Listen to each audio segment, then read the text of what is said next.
Irmãos, nós começamos hoje uma nova série, uma série chamada Amor pela Verdade. A gente vai se dedicar a ela aí nas próximas semanas e meses, na verdade. Essa série ela vai até final de novembro, mais ou menos, ou começo de dezembro. E como de costume em séries expositivas, nós precisamos, antes mesmo de começar a caminhar pelos versos da carta, trazer algumas informações sobre um livro, sobre esse livro que será estudado como um todo. Essa série ela vai percorrer as cartas de João, primeira carta de João, segunda carta de João, terceira carta de João.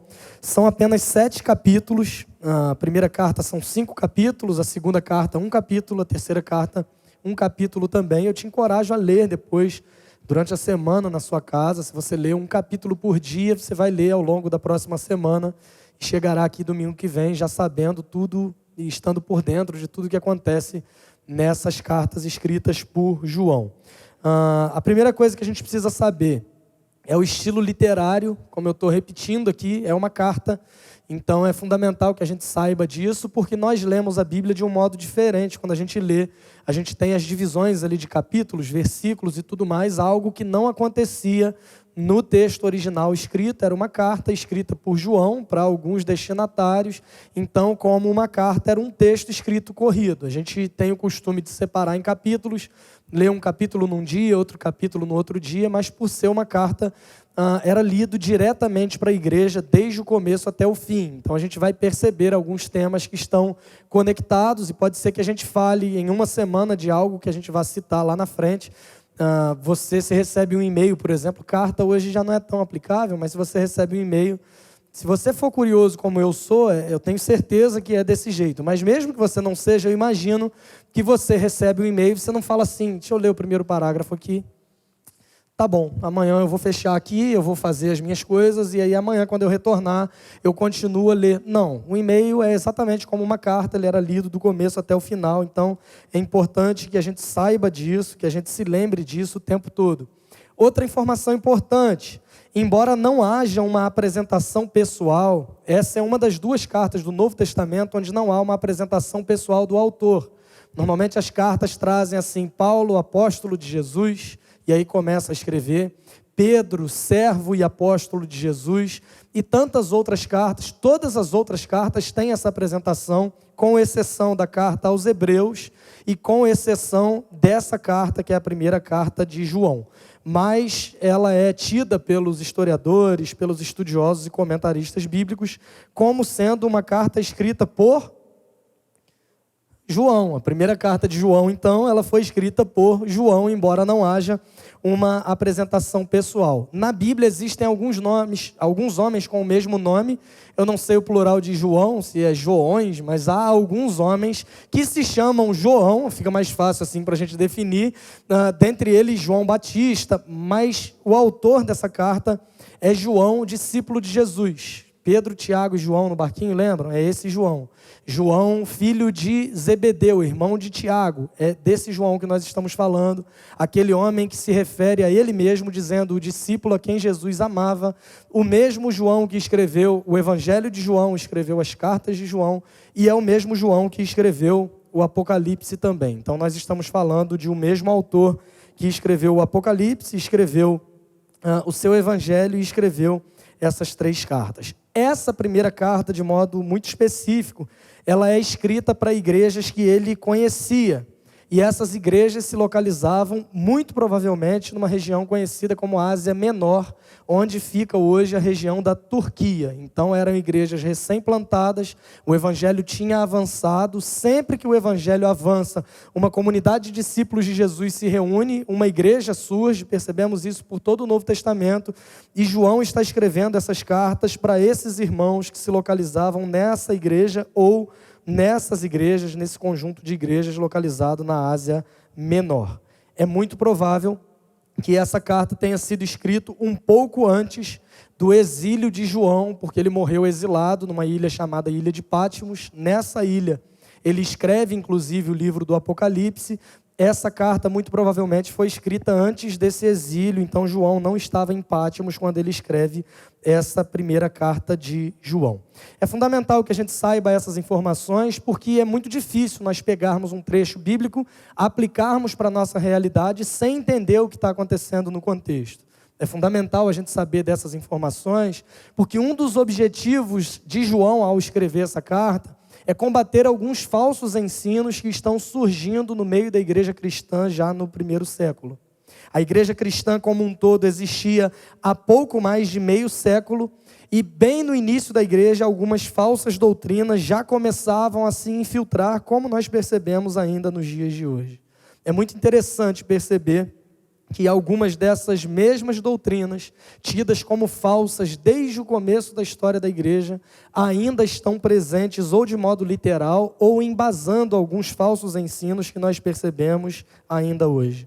João escreve para corrigir esses erros, para instruir os seus irmãos em como eles deveriam andar de acordo com a verdadeira doutrina e para ensiná-los como o fato de crerem nessa verdadeira doutrina molda a vida de cada cristão na prática. Como todas as cartas do Novo Testamento, essa carta não tem o objetivo apenas de apresentar uma teoria, uma teologia, uma doutrina sobre Deus, mas ela tem o objetivo de, ao mostrar essa teoria, quase falei em línguas, teoria, teologia e doutrina sobre Deus, mostrar o quanto isso é prático e o quanto isso molda todas as nossas ações enquanto cristãos. Dito isso, abra sua Bíblia comigo, em qual livro? João, mas tem que especificar qual, né? A primeira carta de João, a gente vai ler hoje o capítulo 1, o primeiro verso até o verso 4, e aí a gente vai percorrendo nas próximas semanas e meses, versículo por versículo, até a série de Natal. Então ela vai durar algum tempo, muito provavelmente quando terminarmos essa série, já teremos o campeão brasileiro de futebol. Muito provavelmente. Não sei quem é ainda, mas enfim, primeira carta de João, capítulo 1, versos 1 a 4. Isso significa que muito provavelmente o Flávio termina as pregações dessa série. Dependendo do que aconteceu, não sei se eu estarei aqui. Mas primeira carta de João, capítulo... São 28 anos, irmãos. Primeira carta de João, capítulo 1, eu nunca vi versos 1 a 4.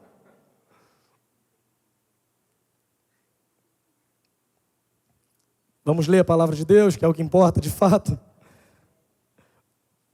Esse amém aí foi meio amargurado, mas vamos lá. 1 de João 1, de 1 a 4, diz o seguinte: o que era desde o princípio, o que ouvimos, o que vimos com os nossos olhos, o que contemplamos e as nossas mãos apalparam, isto proclamamos a respeito da palavra da vida. A vida se manifestou, nós a vimos e dela testemunhamos e proclamamos a vocês a vida eterna que estava com o Pai e nos foi manifestada. Proclamamos o que vimos e ouvimos, para que vocês também tenham comunhão conosco. Nossa comunhão é com o Pai e com seu Filho Jesus Cristo. Escrevemos estas coisas para que a nossa alegria seja completa. Vamos orar? Deus, obrigado pela tua palavra lida. Pedimos que o Senhor fale conosco por meio do teu Espírito Santo que habita em nós, nos fazendo compreender as verdades desse texto que falam sobre Jesus, sobre quem Ele é, e nos fazendo aplicar isso também na nossa própria caminhada, a fim de que a gente compreenda que crermos em quem Jesus é de fato molda a nossa vida por completo. Assim como João termina esse trecho escrevendo para que a alegria daqueles irmãos, para que a alegria deles também, enquanto pessoas que estavam dedicadas à escrita dessa carta, seja completa. Que a nossa alegria seja completa também, e isso só é possível baseado no conhecimento de quem é Jesus. No nome dele nós oramos agradecidos. Amém.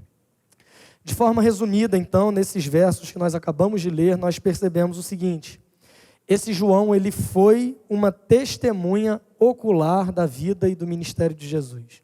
Ele começa esse trecho, essa carta, esses versos que nós lemos, fazendo questão de se afirmar como sendo essa testemunha da vida, ministério, morte, ressurreição e ascensão de Jesus de Nazaré.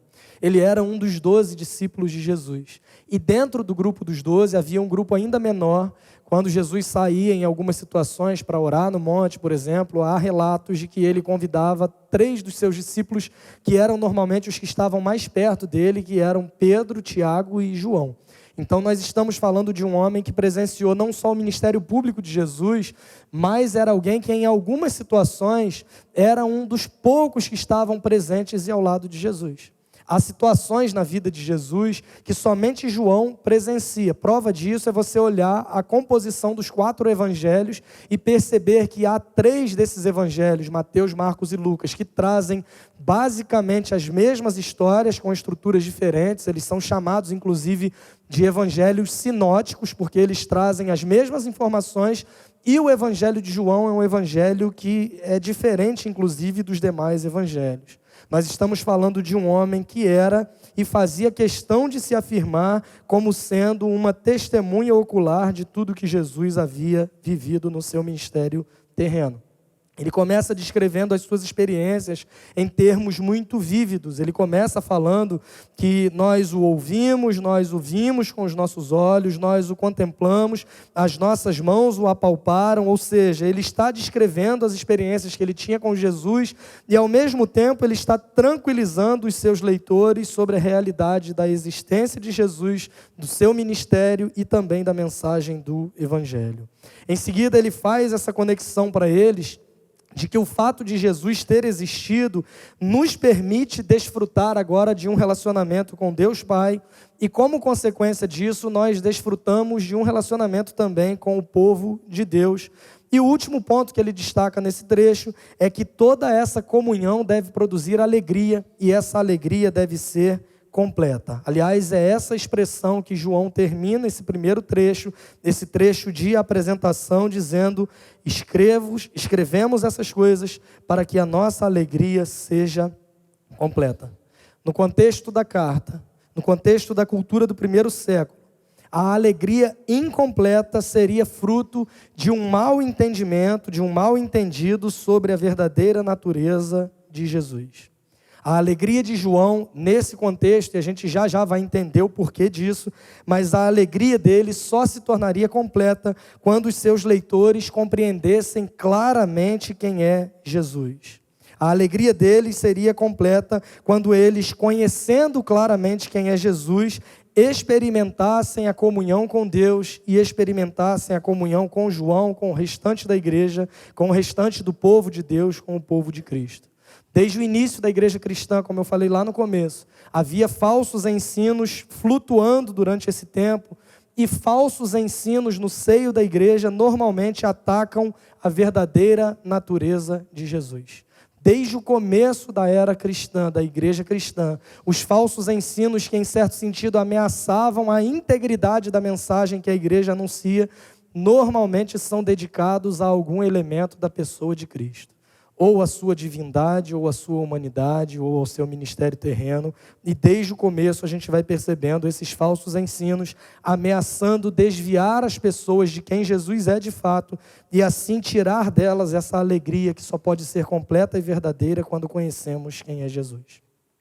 As mesmas heresias, que é o termo utilizado para esses falsos ensinos, existem hoje em diferentes formas. Então a gente vai se basear no que está acontecendo nesse período. Por que é fundamental a gente entender esse contexto? É exatamente por isso, e a gente vai hoje aplicar esses princípios que João está ensinando para os seus leitores, a gente vai aplicar esses princípios à nossa própria vida, à nossa própria caminhada, porque assim como o objetivo dele para esses irmãos, o nosso objetivo é que tenhamos também uma alegria que seja completa, uma alegria que esteja fundamentada naquele que é capaz de nos dar essa alegria completa. Então a primeira coisa que nós devemos observar, olhando para esse texto, é que a nossa alegria ela é completa quando nós reconhecemos a eternidade de Jesus. Versos 1 e 2, lê comigo, por favor. O que era desde o princípio, o que ouvimos, o que vimos com os nossos olhos, o que contemplamos e as nossas mãos apalparam, isto proclamamos a respeito da palavra da vida. A vida se manifestou, nós a vimos e dela testemunhamos e proclamamos a vocês a vida eterna que estava com o Pai e nos foi manifestada. Existem semelhanças muito marcantes e claras entre a introdução dessa carta e o início do Evangelho de João. Se você conhece o início do Evangelho de João, você vai se lembrar que ele começa dizendo o seguinte: no princípio era o verbo, ou em algumas versões, no princípio era aquele que é a palavra, e o verbo estava com Deus, e o verbo era Deus. Todas as coisas foram feitas por meio dele. Sem ele, nada do que foi feito se fez. João começa o seu evangelho apresentando Jesus como sendo o verbo vivo, a palavra de Deus. João começa o seu evangelho demonstrando que o verbo de Deus está presente desde a eternidade. Que Jesus não foi criado por Deus, mas ele é eterno. Ele vai apresentar Jesus como sendo a palavra de Deus presente desde a criação, quando ele diz que todas as coisas foram criadas por ele e sem ele nada do que foi feito se fez. Ele vai apresentar a natureza eterna e divina de Jesus, quando ele diz que o verbo estava com Deus, mas ao mesmo tempo ele faz questão de afirmar que o verbo era Deus. João começa o seu evangelho demonstrando a eternidade, a divindade de Jesus. A eternidade é uma característica de quem é divino, na verdade, e agora ele começa essa carta também apresentando Jesus do mesmo modo. Ele vai dizer o que era desde o princípio, ou seja, antes de todas as coisas. Ele não apresenta Jesus como sendo o criado lá no começo, não. Ele era desde o princípio. Ele vai terminar o verso 1 dizendo: isto proclamamos a respeito da palavra da vida. Aquele que é a palavra, o verbo de Deus, a palavra da vida, ele está se referindo a Jesus. E o texto é muito interessante, que ele faz uma conexão dessa eternidade de Jesus com o seu ministério terreno também. Em determinado momento do evangelho, o texto vai dizer que o verbo se fez carne e habitou entre nós, e vimos a sua glória, glória como do unigênito do Pai, cheio de graça e de verdade. Ele está descrevendo o que a teologia chama de encarnação de Jesus. O Deus eterno, o Deus todo-poderoso, o Deus que existe desde a eternidade e vai existir por toda a eternidade. Um Deus que é rei para todo sempre. Houve um determinado momento da história que ele decidiu se manifestar a nós, ele se tornou carne, ele foi como um de nós. Paulo escreve isso aos Filipenses no capítulo 2, dizendo que ele foi reconhecido como um de nós. Esse momento da encarnação é apontado por João no Evangelho, e esse momento da encarnação é apontado também no começo dessa primeira carta, quando ele fala sobre Jesus como sendo aquele a quem nós vimos, ouvimos, a quem nós contemplamos, a quem as nossas mãos apalparam, e ele vai dizer que ele é a vida eterna que estava com o Pai e que em determinado momento ele foi manifestado. Há duas verdades que são fundamentais, irmãos, que estão contidas em ambas as declarações. Essas verdades são verdades das quais não podemos abrir mão, porque elas são base e fundamento para a fé que nós temos. A primeira verdade que é fundamental é a divindade de Jesus Cristo, portanto, a sua eternidade. Nós sabemos pelos relatos do Evangelho que os judeus, aquelas pessoas que conviviam com Jesus ao longo do seu ministério, eles até concordavam com algumas coisas que Jesus dizia, eles até achavam interessante, eles se beneficiavam de algumas das curas e milagres de Jesus, mas eles simplesmente odiavam a afirmação de Jesus de que ele era Deus. Quando Jesus falava sobre si mesmo e sobre a sua natureza divina, ele era odiado pelos seus interlocutores, a ponto de tentarem matá-lo por conta disso. O que mais inflama o ódio, a raiva desses homens contra Jesus é o fato de ele se afirmar como sendo o próprio Deus. É o fato de ele dizer que ele mesmo é Deus. Ele é acusado de blasfêmia, inclusive no seu julgamento, exatamente por dizer que era Deus. Quando um paralítico é levado diante dele, e ele diz o seguinte: os teus pecados estão perdoados. As pessoas começam a pensar assim: mas quem é ele para perdoar pecados, se só Deus pode perdoar pecados? E aí é um texto muito interessante, que Jesus não tinha ouvido, porque eles estavam pensando isso, mas ao mesmo tempo ele diz o seguinte: bom, para que vocês creiam que eu sou o próprio Deus, os teus pecados estão perdoados, e além disso, levanta e anda. E aquele homem foi curado, e houve toda uma comoção pelos amigos daquele homem que havia sido curado, mas houve um ódio por parte dos judeus pelo fato de que Jesus se afirmava como sendo o próprio Deus. Um desses exemplos está em João no capítulo 8. Os judeus, filhos de Abraão, que adoravam essa ideia de serem um povo escolhido de Deus, o Deus de Abraão, de Isaac, de Jacó. A gente repete isso até os dias de hoje, né, que fala da aliança de Deus com o seu povo, e é uma coisa boa de fato, mas eles tinham Abraão como sendo o principal símbolo da fé judaica. Em determinado momento, Jesus vai dizer, antes que Abraão existisse, eu sou. Antes que vocês ouvissem falar sobre Abraão, eu, o Deus eterno, sou desde a eternidade. Essa negação da divindade e da eternidade de Jesus, que começa com os judeus, ela continua em alguns lugares, visto que algumas das igrejas do primeiro século eram compostas, em sua maioria, por judeus convertidos. Alguns que se convertiam, mas não abriam mão de toda a sua crença. A gente percebe problemas assim sendo tratados em todo o Novo Testamento, mas essa negação da divindade, da eternidade de Jesus começa a se espalhar agora não simplesmente nos círculos judaicos, mas também entre aqueles que se diziam cristãos. Um pouco mais à frente, nos séculos 3 e 4, houve um homem chamado Ário. Não sei se você já ouviu falar sobre ele. Tem um pão dele, pão diário, essa foi boa, hein? Ário foi um homem que, graças a Deus, não escrevia o pão diário, que o pão diário é bom e ele não era. Embora ele não fosse o primeiro, ele é quem postula e formula essa teoria de que Jesus não era eterno, mas era um ser criado por Deus Pai. A ideia de Ário, que nós chamamos de heresia ariana, olhando para a história da igreja, é que por Jesus ser alguém criado, Jesus não era Deus, mas ele era um homem como qualquer outro. E esse arianismo, o fundamento para essa doutrina, existe ainda hoje. Há religiões, por exemplo, que batem na nossa porta de tempos em tempos, literalmente, né? Que eles defendem, por exemplo, que Jesus não é Deus de fato. Ele era simplesmente um ser criado. Tem um apóstolo aí famoso também na televisão, que ele cita isso em determinado momento, em uma das suas pregações, que Jesus ele foi criado por Deus lá no início. Também não vou falar, porque o homem do chapéu é meio perigoso da gente citar. Mas, enfim, quando essa carta foi escrita, entre os anos de 90 e 100 depois de Cristo, já fica muito claro que um dos objetivos de João é combater a falsa ideia de que Jesus é um mero mortal. João começa essa carta dizendo aquele que era desde o princípio. Ele não se refere a Jesus como sendo aquele criado no início, não, aquele que era desde o princípio. E é fundamental, irmãos, crer na divindade de Jesus, a fim de que nós experimentemos uma alegria cristã que seja completa. A nossa fé será disfuncional se nós deixarmos de levar em conta a divindade do nosso Senhor. Com isso, eu quero dizer que compreender que Jesus é Deus não é um exercício meramente mental e intelectual que vai mudar a nossa vida apenas nesses termos. Quando eu estou dizendo isso, que nós precisamos crer que Jesus é Deus, nós precisamos aplicar essa verdade na prática. E aplicar essa verdade na prática transforma todas as coisas, inclusive o nosso relacionamento com Deus e com o seu povo. E talvez você se pergunte, mas crer que Jesus é Deus muda o que na prática? As cartas do Novo Testamento são o tempo inteiro essa teoria sendo aplicada na prática.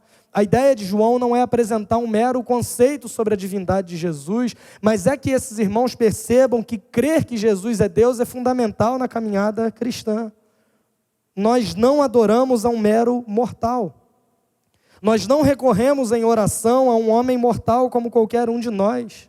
A mensagem que nós compartilhamos e anunciamos não é uma fábula criada por um homem mortal. Nós não estamos abrindo mão das nossas vidas para seguir um homem como qualquer um de nós. Nós estamos seguindo o Filho de Deus, Jesus, que em sua natureza é exatamente igual ao Pai. Em termos práticos, quando uma doença nos atinge, ou atinge alguém que nós amamos, e nós nos prostramos de joelho e invocamos o nome de Jesus, pedindo por cura, mesmo que os médicos digam que a recuperação é improvável, nós sabemos que estamos recorrendo em oração ao próprio Deus, aquele que curou inúmeras doenças na Palestina durante o seu ministério terreno.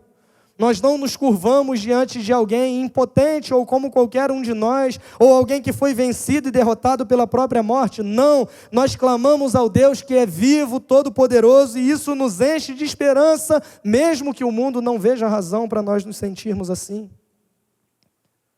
Crer que Jesus é Deus nos traz força, mesmo quando a cura não vem, um exemplo da doença que eu dei.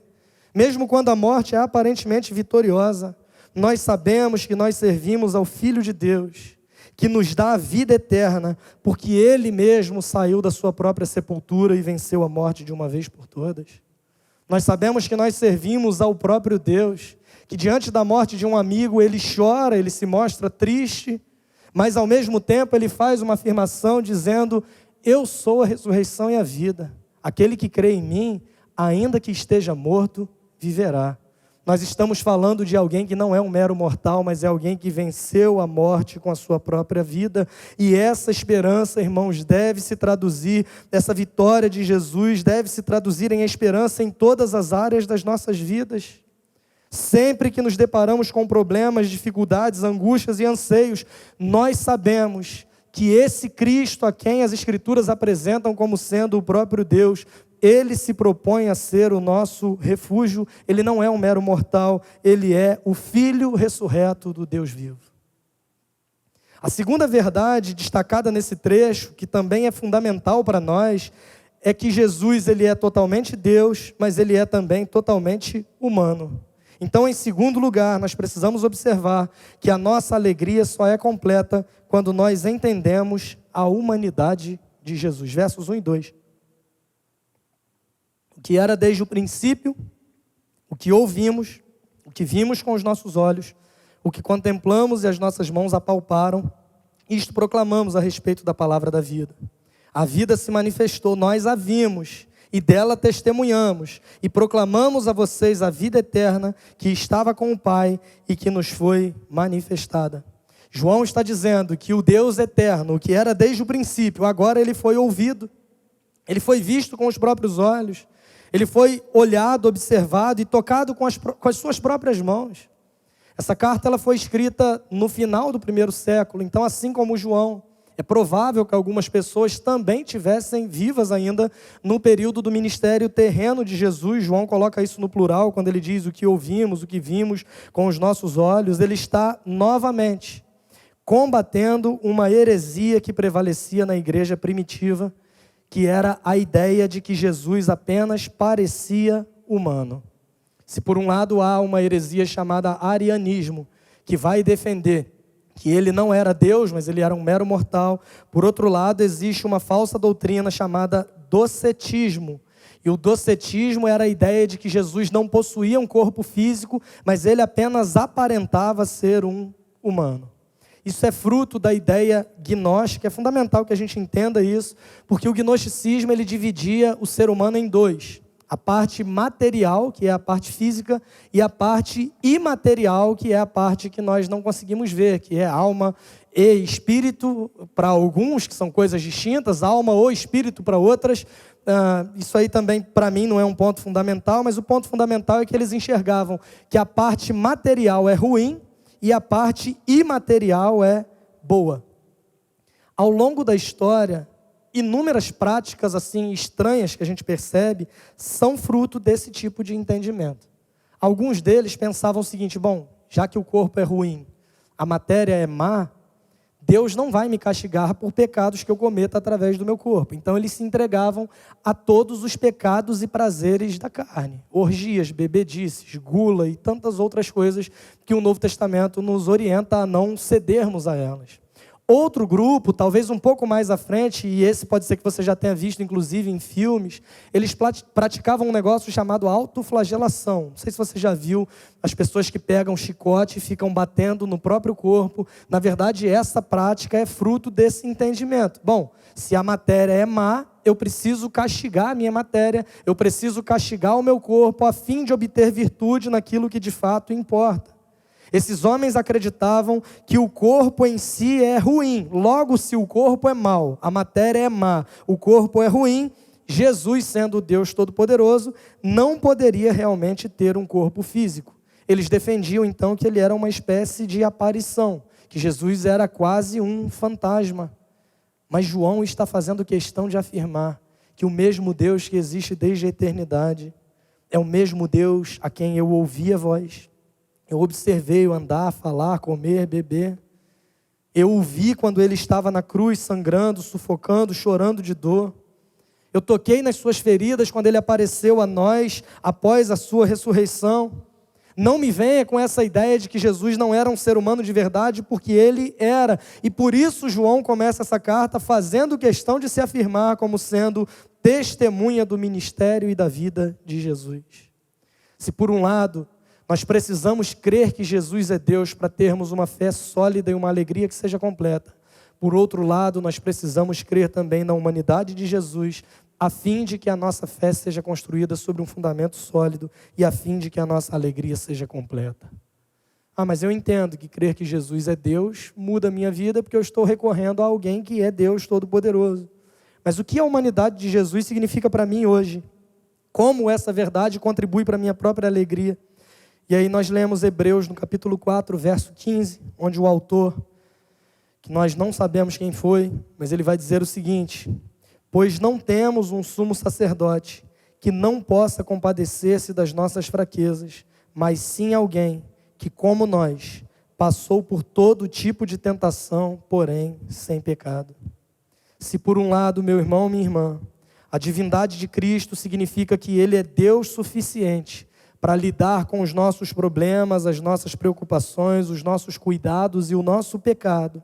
Por outro lado, a humanidade de Cristo significa que Ele é homem suficiente para compreender os nossos problemas, as nossas preocupações, os nossos cuidados e compreender até mesmo o nosso pecado, porque embora Ele mesmo não tenha pecado, esse texto vai nos dizer que Ele foi tentado em todas as coisas, Ele passou por todo tipo de tentação. Na prática, quando a mesma doença fatal nos atinge, nós sabemos que adoramos e servimos e recorremos em oração a um Deus que tem a capacidade de curar e a um Deus que pode conceder também a vida eterna caso Ele escolha não curar. Mas quando nós recorremos a esse Deus, olhando para a sua humanidade, crendo na humanidade de Jesus, nós percebemos que também recorremos a um Deus que entende exatamente o que nós estamos experimentando. É o Deus que se fez homem e se identifica conosco. A nossa divindade não é uma divindade distante, que é incapaz de sentir o que sentimos. Jesus foi tentado em todas as coisas, porém sem pecado. Se você olha para o livro de Jó, por exemplo, Jó foi um homem que tinha tudo e de repente ele perdeu tudo. Só sobrou uma coisa, que foi a esposa que vivia reclamando o tempo todo. Talvez fosse melhor ele ter perdido tudo de fato, mas enfim, Jó é esse homem e eu não sei de onde tiraram a expressão paciência de Jó. Não sei se você já falou isso para alguém, mas olhando para o livro, eu não percebo Jó tão paciente. Talvez seja porque eu também não experimentei tudo que ele experimentou, e nem quero, mas enfim. Olhando para a história dele, nós percebemos algumas discussões que ele trava com Deus. Hoje, quando eu quero falar sobre paciência, eu uso a expressão, e te sugiro usar, paciência de Flávio. É muito melhor do que paciência de Jó. Mas no livro de Jó, a gente percebe em muitos momentos ele discutindo com Deus. E uma das discussões que ele trava com Deus, ele vai dizer para Deus o seguinte: por acaso você tem olhos de carne? Você sabe o que eu estou passando? Você sabe o que eu estou experimentando? Você sabe que tipo de dor eu estou sentindo para me mandar obedecer ou fazer desse jeito ou daquele? Paciente ele não era não, mas ousado ele era, né? Para falar assim com Deus. E a resposta de Deus para Jó é uma coisa maravilhosa, assim, que é uma bronca poética, assim, um negócio interessante de perceber. Que Deus vai falar para Jó assim: onde é que você estava quando eu criei o céu? Onde é que você estava quando eu separei lá as águas, quando eu criei os mares e a natureza? O que você estava fazendo? Olhar para a vida de Jesus e crer na sua humanidade é perceber que a crítica que Jó fez a Deus não fazia sentido, porque em Jesus Deus sabe exatamente o que ele estava experimentando. Jó foi submetido a um sofrimento injusto em certo sentido.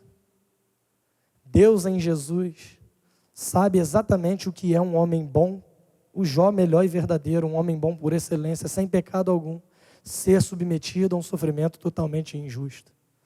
Aí você diz: mas Jó tinha razão, porque Jesus veio depois.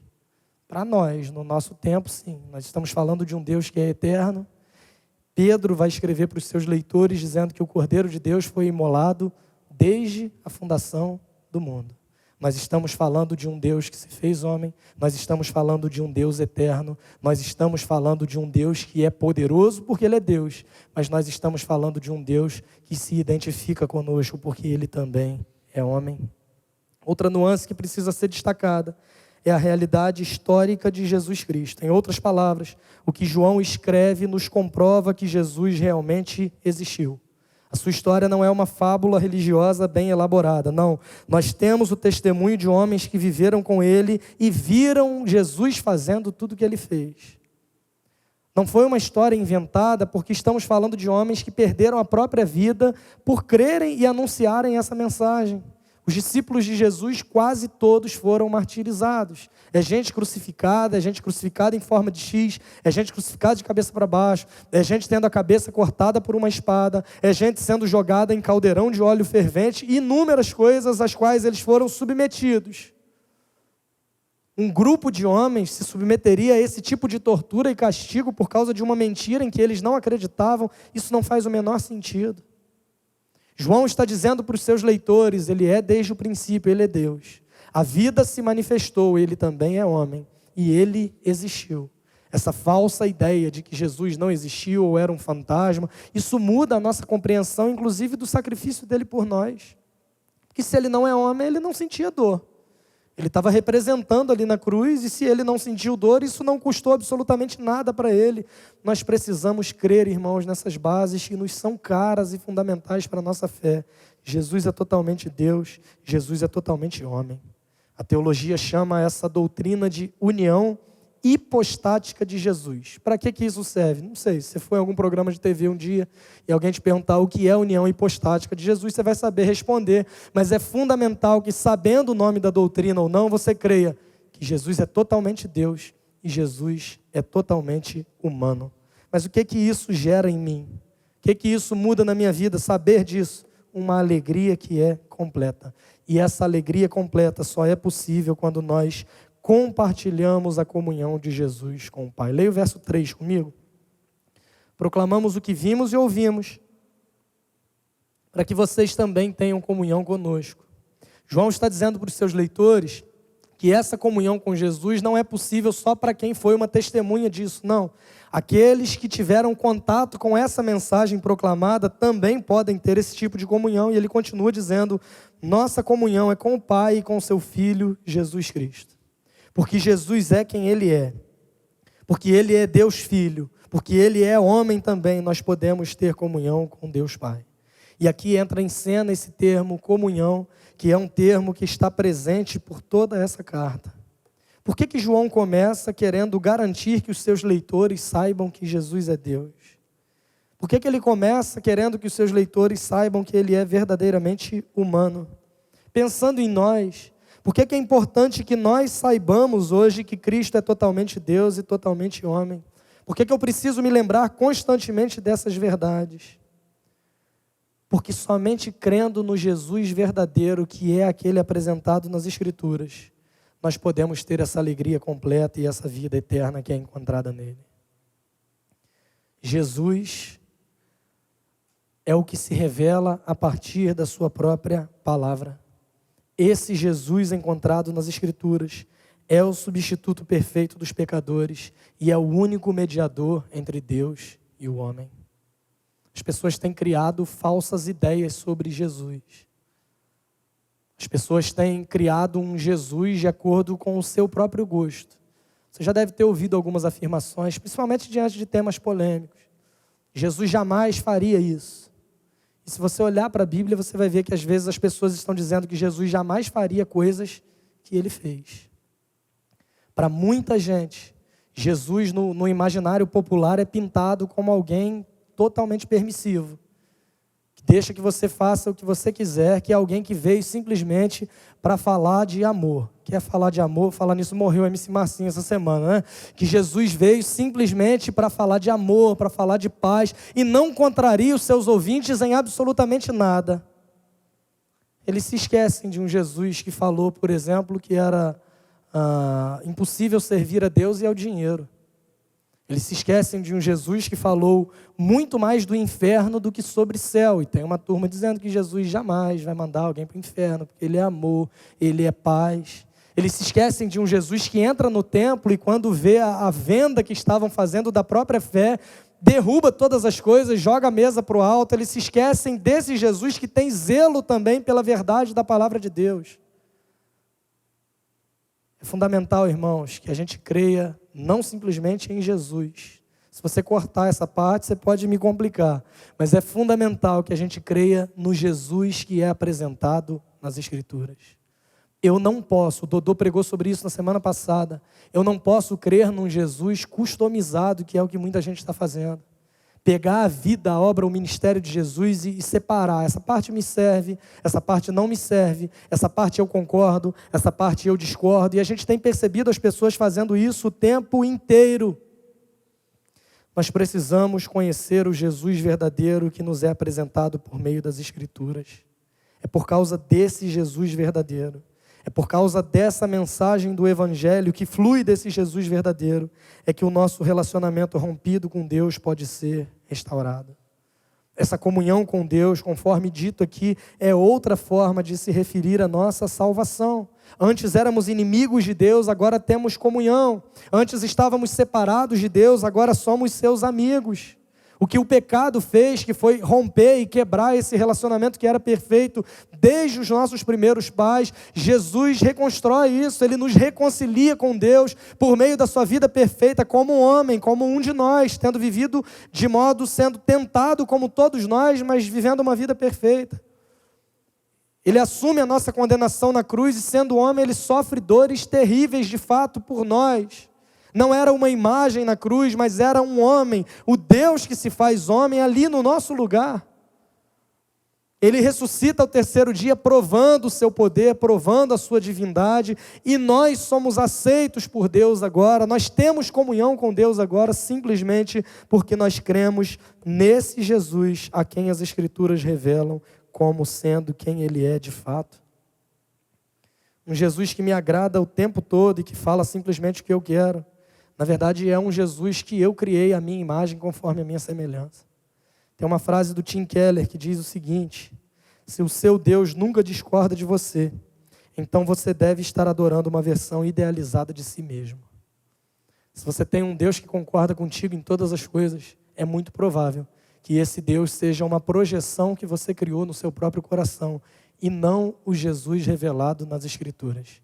Porque seguir a Jesus não é fácil para ninguém.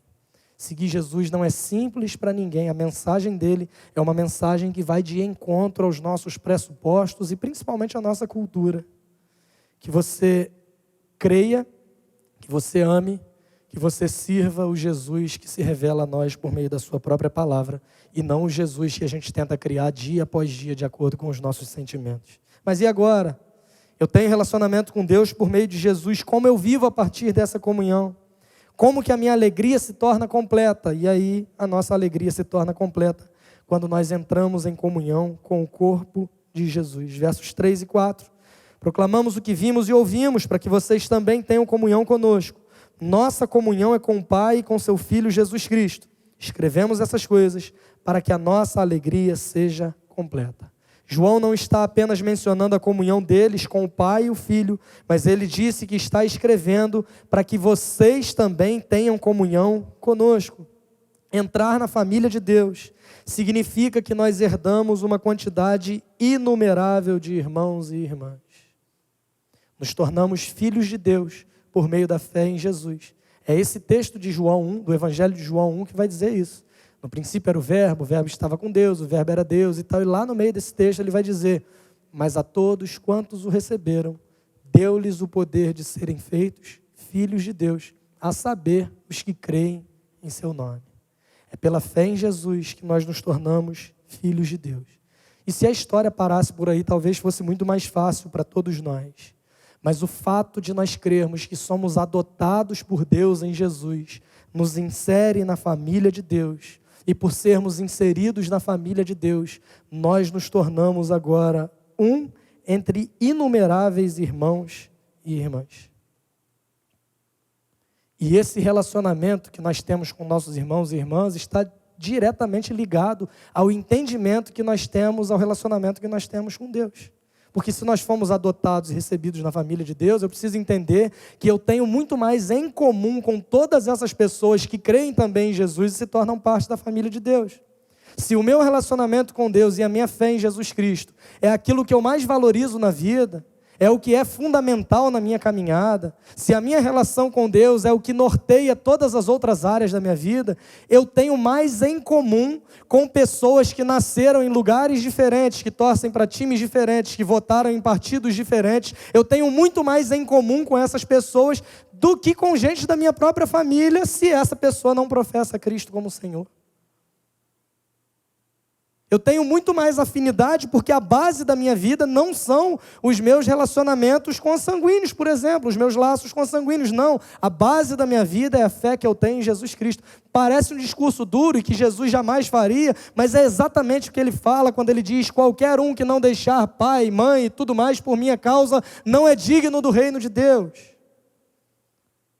Quando nós entendemos quem é Jesus de fato, e nós rendemos toda a nossa vida a Ele, nós nos tornamos parte da família de Deus. E como parte da família de Deus, nós nos tornamos irmão e irmã de uma série de outros irmãos e irmãs.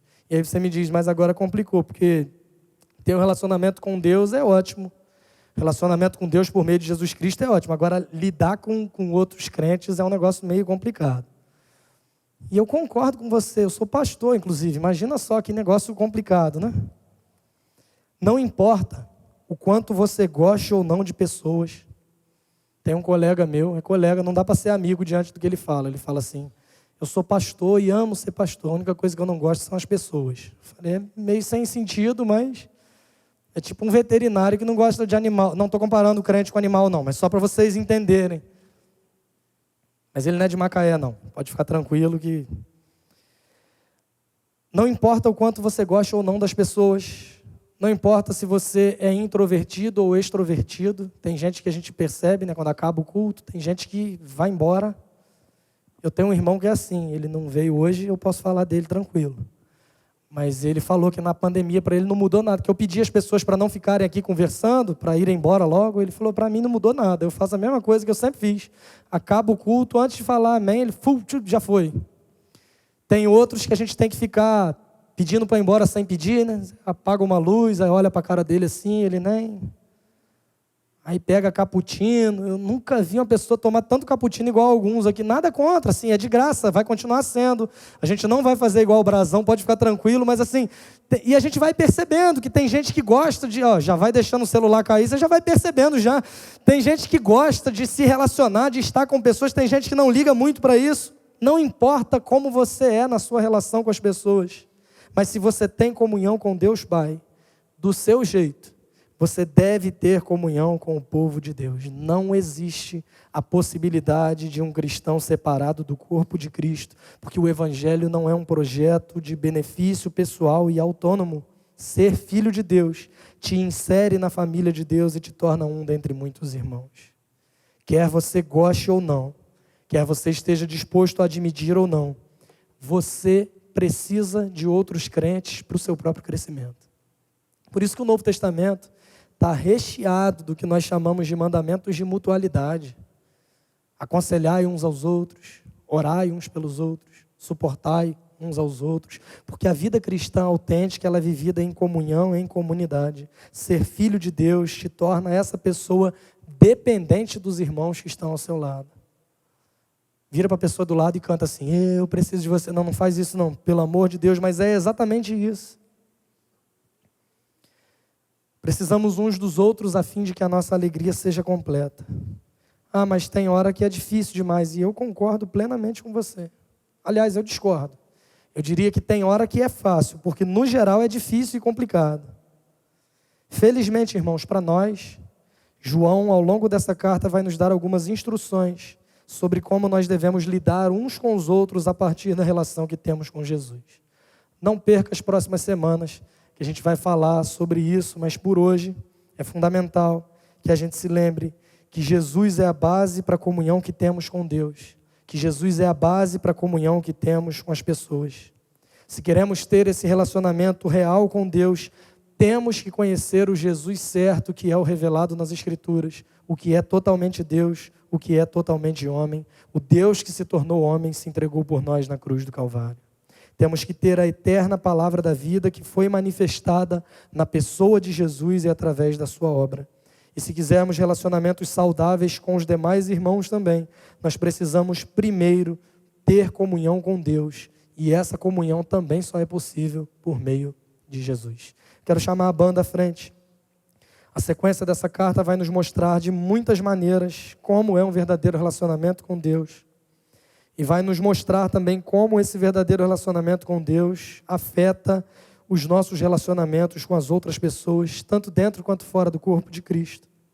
Mas é fundamental que a gente saiba que do mesmo modo que começa essa carta construindo uma base para tudo que vem a seguir, essa deve ser a mesma base para a nossa caminhada, para a nossa jornada, para a nossa vida cristã, que é fundamentada em quem Jesus é e no que Ele fez por nós. Essa graça que nos alcança, esse favor que nós não merecemos, é a mesma graça que nos ensina a viver dia após dia, a fim de que sejamos mais parecidos com Cristo, para a glória dele mesmo. Vamos cantar sobre isso enquanto nós refletimos sobre o que ouvimos até aqui.